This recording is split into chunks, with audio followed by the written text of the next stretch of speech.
Hello, my name is Sharky Laguana. I am the elected data officer for the San Francisco Homeless Oversight Commission, and this is my report, which is going to try and take a big picture look at how people flow into and out of the services that we provide to the homeless population here in San Francisco.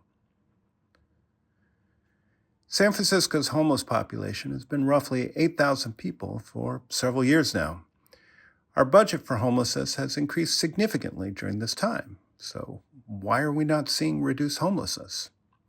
To answer that question, we need to first understand that we're actually talking about a lot more than 8,000 people. Every day, new people become homeless, and every day other people are exiting homelessness. So when you add it all up, we provided services to tens of thousands of people just within the past year. But even as we've placed thousands of people into housing, a steady inflow of newly homeless people has helped keep the homeless population count stable. When people are homeless or at risk of becoming homeless, we try to help them with services. Services can be anything from a little bit of rent assistance to shelter or permanent supportive housing. When somebody is currently receiving services from us, they fall in one of three categories: unsheltered, sheltered, and housed. The first two categories, unsheltered and sheltered, are considered actively homeless. Most of the people who flow into our services are actively homeless. That's our inflow. The last category is housed. People in this category receive either housing or housing assistance from us. Most of the people we help fall in this category. And it's also where most of our budget goes. 63% of our budget went to housing last year. When somebody moves from actively homeless to housed, we say they've exited homelessness. But it's important to note that they have not exited our services. It's only when they have completely left our services that resources are freed up to help new people. That's what we call outflow. If our inflow matches our outflow, the system works efficiently. We can provide services to everyone who needs it. As people leave, resources are freed up for people coming in. But getting inflow to match outflow is difficult. Different people move through the system at different speeds. And of course, not everybody moves all the way through the system. Some people are chronically homeless or in shelters for a long time or in permanent supportive housing for a long time. So if the inflow increases faster than the outflow, the system starts to get crowded fast. And if the system gets crowded, there's less room for people to move within the system, which makes it that much harder for us to help people move out of the system. If inflow increases and the budget gets smaller too, well, then we run out of room to help new people, and we have to turn people away. So understanding our inflow and our outflow is important, but when I first asked about this, we had actually never compiled this data before. The data lived in different systems, and getting all the information in one place was complicated. But the data team was able to work through these issues, and we now have some preliminary results, albeit with a couple caveats. First, the following graphs are based on preliminary data from Homeless and Supportive Housing Department. We're reasonably confident in the data, but it could change. I'm using this preliminary data to illustrate important concepts, but even if the data changes, the concepts will be the same. So this is a graph of our inflow. And as you can see, the overall trend is increasing. The number of people that are becoming homeless in San Francisco is increasing year over year. This is a graph of our outflow. The overall trend for outflow is increasing as well, but not as fast as the inflow. When we combine the inflow with the current active population, we can see that the number of people we are providing services to is growing faster than the number of people who are leaving the system. However, even as we've provided services to more people, the point-in-time homeless count has remained stable at around 8,000 people.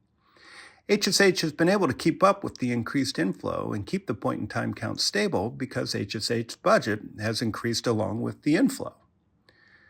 But if the inflow keeps increasing, this will only be sustainable if the budget keeps increasing too.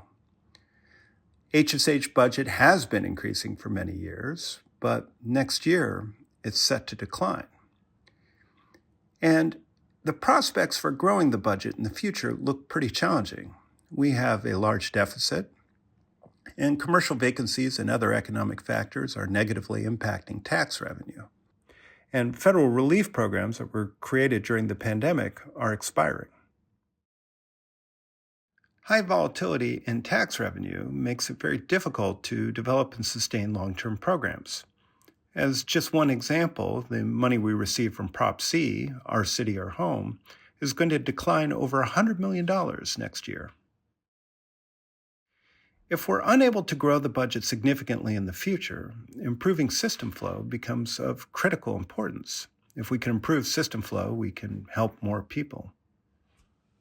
One of the ways that we can improve system flow is to reduce the number of people that become homeless in the first place. And that's where our prevention programs come in. If we can increase the size and effectiveness of our prevention programs, that could have a significant impact on reducing inflow. Importantly, prevention is our most cost-effective intervention. Sometimes all it takes is a couple $100 to stop somebody from becoming homeless. Another effective way at increasing system flow is to increase our outflow. Permanent supportive housing, or PSH, is the biggest part of our budget. From 2019 to 2023, PSH has significantly increased in size, percentage of budget, and spend per unit. The annual churn rate of permanent supportive housing is roughly estimated at 10%. If that's accurate, this translates to an average length of stay of 10 years. Increasing the churn rate, even a modest amount, can have a significant impact on the number of new people that we can help in the future.